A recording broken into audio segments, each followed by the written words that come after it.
how much energy is required to ionize a H atom if the electron occupies n is equal to 5th orbit। वो अगर 5वें orbit में है तो उसको वहाँ से हटाने के लिए कितनी एनर्जी चाहिए वो हमसे पूछ रहा है। एक बात ये पूछ रहा है, दूसरी बात compare your answer with ionization enthalpy of H atom, और आयोनाइजेशन एंथैल्पी की वो डेफिनेशन क्या बता रहा है, energy required to remove the electron from n is equal to 1। Electron को फर्स्ट ऑर्बिट से हटाने के लिए और 5वें ऑर्बिट से हटाने के लिए इनकी जो रेशो है वो मांग रहा है। Question is not difficult at all, तो इसको हम सॉल्व भी करते हैं साथ साथ और समझते भी जाते हैं। तो इसका सबसे पहला जो स्टेप है जो आपको समझने की ज़रूरत है कि हमें ये लिखना होगा कि energy of a free electron at infinity is zero. जब एक इलेक्ट्रॉन न्यूक्लियस से बहुत दूर होता है, उसका न्यूक्लियस से कोई वास्ता नहीं होता, तो उस टाइम हम उसको कहते हैं कि पूरी तरह डिटैच्ड है, पूरी तरह डिसकनेक्टेड है। तो ऐसे केस में जो उसकी एनर्जी होती है उस एनर्जी को ज़ीरो मान लिया जाता है। ये बाय कन्वेंशन है।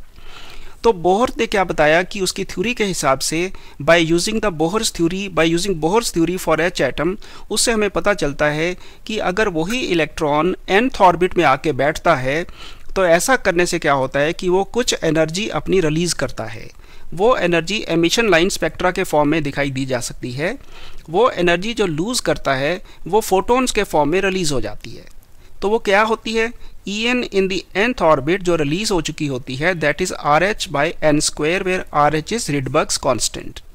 ये इसका आपको फॉर्मूला ज़रूर लिख देना होगा और RH लिखना होगा कि RH इज रिडबर्ग्स कांस्टेंट। और इसके अलावा ये जो माइनस साइन देख रहे हैं इसके बारे में भी आपको बताना होगा कि minus sign means energy is lowered, कि एनर्जी इज रिलीज्ड।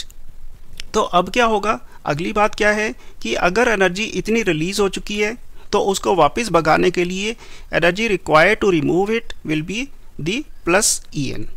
जितनी उसने रिलीज़ करी उतनी ही एग्जैक्टली उसे हम ऐड करके देंगे, प्लस करके देंगे, तो वो वापस अपनी इन्फिनिटी अपने घर वापस पहुंच जाएगा।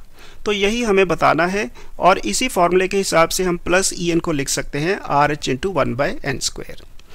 RH जो है इसकी वैल्यू बहुत बार एग्जाम में दी होती है, अगर नहीं दी तो आप इसको 2.18 इंटू 10⁻−18 जूल याद रखें। उसको यहाँ सब्सटीट्यूट करते हैं और n इज इक्वल टू 5 को भी सब्सटीट्यूट करते हैं, तो 2.18 इंटू 10⁻−18/25 ये आ जाएगा।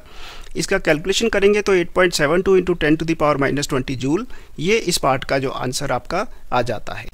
तो फर्स्ट पार्ट की जो एनर्जी है वो इस तरह से हम निकाल सकते हैं कि 5वें ऑर्बिट से निकालने के लिए इतनी एनर्जी की ज़रूरत पड़ती है। अब उसने जो सेकंड पार्ट दिया है उसने कहा है compare with the ionisation enthalpy. ये आपको कंपेयर करने के लिए बोला है। उसके लिए वो कह रहा है कि आयोनाइजेशन एंथैल्पी होती क्या है, energy required to remove it from the first orbit. तो उसको हम लिख लेते हैं E1 is -RH by 1 square. मैंने माइनस लिखा है, आप इसको छोड़ भी सकते हैं क्योंकि बेसिकली उसको या तो आप एनर्जी बता दीजिए या उसको रिलीज़ करने के लिए बता दीजिए कितनी चाहिए, बात एक ही है। तो हमने उसको E1 is -RH by 1 square लिख लिया। इसी तरह जो E5 और -RH बाई 5 स्क्वायर थी, अब जो इनकी रेशो निकालेंगे, इनका रेशो उसने पूछा है, कंपैरिजन से मतलब उसका रेशो ही बन सकता है। इनका अगर आप रेशो निकालते हैं तो energy in the first orbit is 25 times the energy in the 5th orbit. तो इसका मतलब क्या हुआ कि फर्स्ट वाले ऑर्बिट से उसको हटाने के लिए 25 टाइम्स एनर्जी चाहिए, जो हमने ऑलरेडी कैलकुलेट की है। 25 टाइम्स द आंसर, ये इससे 25 से मल्टीप्लाई करेंगे तो वो उतनी एनर्जी हमें चाहिए। ये इस तरह से ये आपको क्वेश्चन करना था। इसका कॉन्सेप्ट ये जो लिखना बहुत ज़रूरी होता है, ये अगर आप नहीं लिखोगे ना, कह दो भी अंडरस्टूड है, सीधा फार्मूला लगा दो, वो आंसर सही नहीं माना जाता, उसके मार्क्स कटते ही कटते हैं। तो ये आपने देखा होगा मैंने फालतू स्टोरी काफ़ी लिखी है, ये लिखनी बहुत ज़रूरी होती है। तो अब मैं इसमें आखिर में यही कहूँगा कि वीडियोस पसंद हैं, चैनल पसंद है तो इसे लाइक भी करें, सब्सक्राइब भी करें, कमेंट भी करें, वो बहुत इंपॉर्टेंट हो जाता है। Thank you.